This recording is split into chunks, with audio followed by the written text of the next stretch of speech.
It was at the beginning of the week, and I was on my way to work when I was listening to NPR, and they had run a very quick story about there being a spill.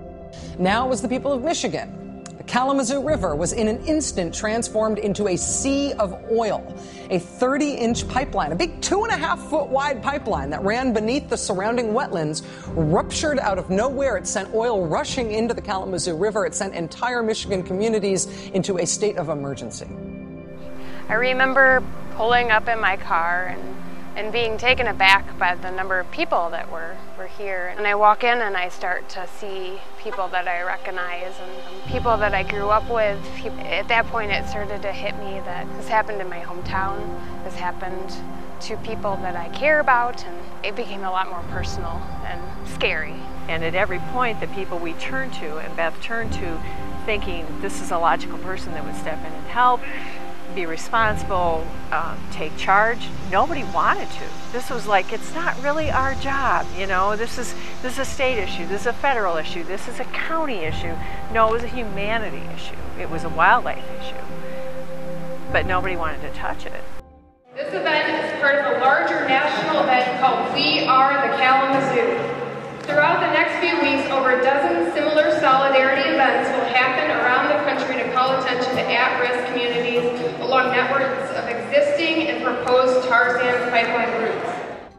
It had taken over the entire river, and you could see it in the shorelines. And at the first place that we had stopped to scope out an area to release this report, you know, it still hadn't hit us how bad the situation was. We could smell it.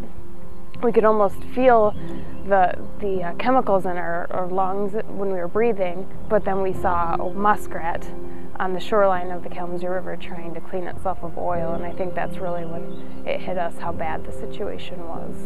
So then it became really important for groups like National Wildlife to come in and try to sort through all this and hold people accountable, because we didn't even know where to begin. But she was able, through National Wildlife, to actually step in and say, we're watching you.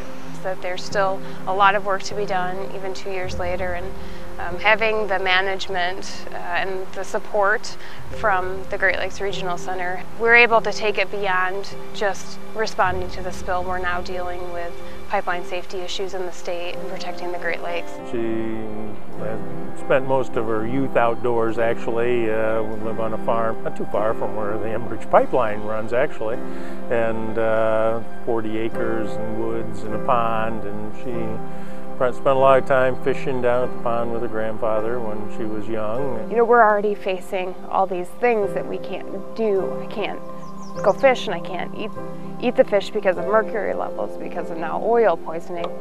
So I think about how Regan will probably have even more obstacles or even more restrictions on the things that he can do. And so it drives me to a point where hopefully I can make this difference and prevent a spill from happening in the Great Lakes, or even in a watershed like the Kalamazoo River watershed, so that he can enjoy those areas just like I was able to as a child.